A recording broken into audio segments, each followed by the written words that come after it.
Hello, welcome to Comics Over Coffee. First off, I'd like to go ahead and address the title of this particular one. It's called Brand New Day. For those familiar with Marvel and DC, a lot of the time the writers or the company itself kind of reboot franchises or restart them when the writing kind of hits a roadblock.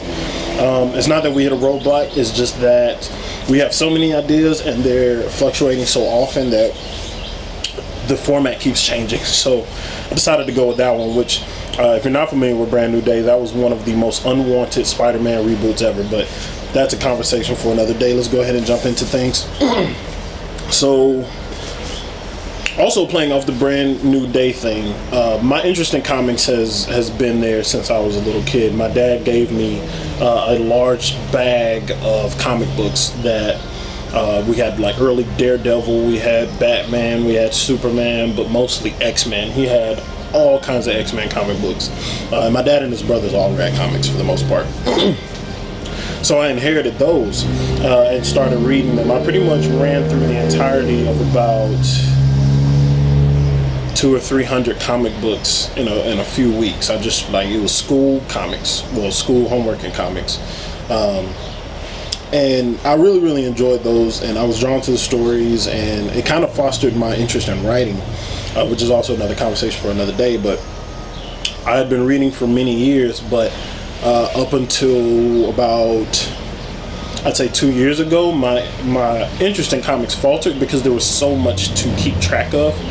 And I just wasn't in this. I didn't like digital comics, and I just wasn't in the state financially to continue following all of these different comic books.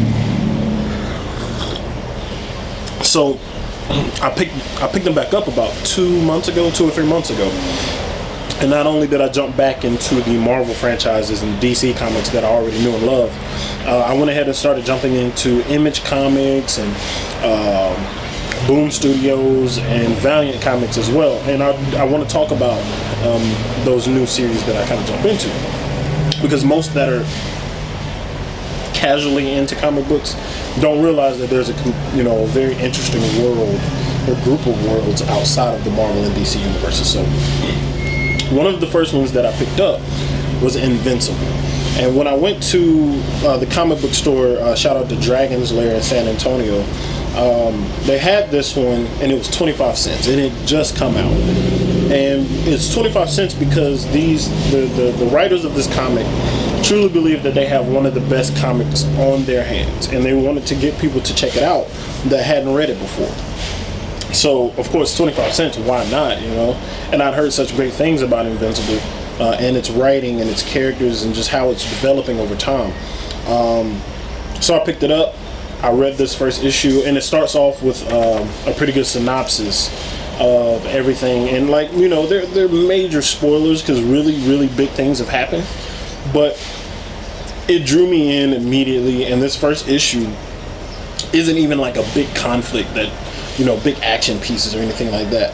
It's more so about the relationship between the Invincible and his girlfriend and his daughter, and like they left Earth and some of the other people that they met, and it just drew me in immediately. After I picked this up, I added it to my pull list, and I started reading the older comics digitally. I'm gonna end up getting one of the big collections of all of it, because even though this was 118, I think they're on 121 right now. I'm on issue like 40 something, and it is easily one of the best works of fiction that I have read. It is very entertaining, pulls no punches, is very mature, which I think is one of the the maturity and the consistency in the writing is one of the biggest draws of Invincible. If you've ever had those really random questions in mind, like what happens when a superhero does this, or if you've thought about really seemingly minuscule things like the distance one has to travel from here to here with the super speed and stuff, those things are handled on small scales, and it's very interesting how it all ties in and how realistic this fantasy story really is. So Invincible is definitely worth your try this issue. You can start from number 1 if you want, but give 118 a read and you'll understand the appeal to it. So with that's Image, right? And with that comes me jumping into other Image comics. More like there are Invincible tie-ins to a degree into that world. I have not read them yet, but they exist. But Image Comics publishes stories from many different artists and writers, and the stories can differ greatly. For instance, one of my favorite ones is Nailbiter. This one is a horror story about a town that apparently breeds serial killers, and it's really good. But I've done a espresso shot for that. If you want to check it out, just check the channel and hit the espresso shot section. But it's just that Image, I'm realizing, is telling these really stories that don't have to be locked into a world like the Marvel and DC things. So, and that's not on Marvel and DC. It's just a complete difference. It's a very different existence. It's a very different creative space, and you get to read very new and original ideas.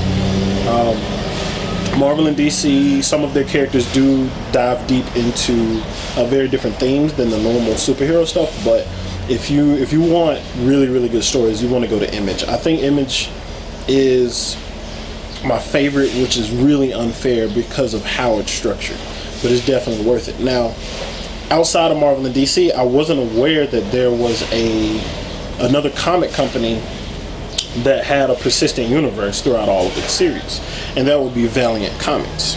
And this first one here, this is Divinity, which is a fairly new one, but Divinity also is one of my favorite comics, point blank period. It's a 4-issue miniseries, and it's ridiculously good. But Valiant, their universe is managed well. It's still very small when you compare it to Marvel and DC, but with that size difference comes a level of quality and consistency that you don't get in Marvel and DC. Point blank period. They're very tight with how their characters work. They're very tight with the stories they tell. Their big events. One of the big fails for me on Marvel side is their events are very hit or miss. Like Avengers vs. X-Men started off fantastic, but it drew on for so long. It was absolutely terrible towards the end, and plus you feel like there's a lot of characters that are thrown in just for shits and giggles. But when Valiant does an event, it is a big deal. Their main players are involved, and everything seems to make sense. It kind of has the maturity and appeal and consistency that I so love about Invincible. Is just that you have a diverse group of characters for various issues, like Divinity, which is a new character, and I'll address him a little bit. For one, this is how you do a Superman-like character. This is how you do a godlike person in your comic book world. They did an amazing job with bringing him into the fray and showing how he dealt with the heroes or whatever of that world, and kind of how he changed things when he got there. It's a really good series. You need to go read it. But Valiant, I've read the miniseries The Valiant. I've started reading Unity and Imperium, and I read individual books. Ninjak is good. Bloodshot and Bloodshot Reborn, Divinity. I feel like I'm missing one. And there's a few. Oh, Exo Man of War, which I'm going to start reading.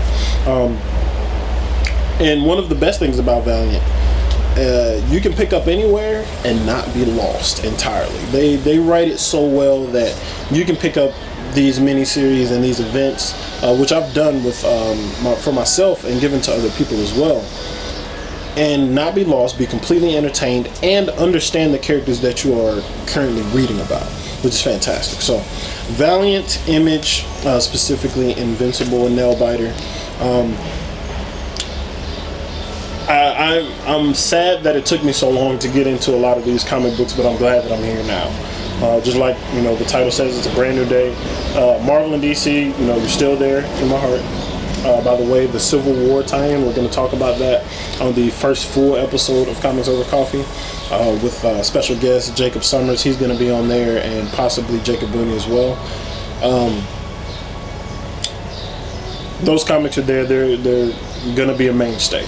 But now I've got more comics that are added to my collection, which makes things much more expensive, but I can handle it now. Image, Valiant, Boom Studios, which I'm going to talk about them on the next episode. There's so many comics out there. You're doing yourself a disservice if you don't get outside of that Marvel and DC bubble. Just pick a few things out, read some summaries, see what your interests are, or see what grabs your interest rather, and give them a shot. I guarantee that you'll be very entertained. But this has been Comics Over Coffee. I'm Charles. It's a brand new day. We'll see you next time.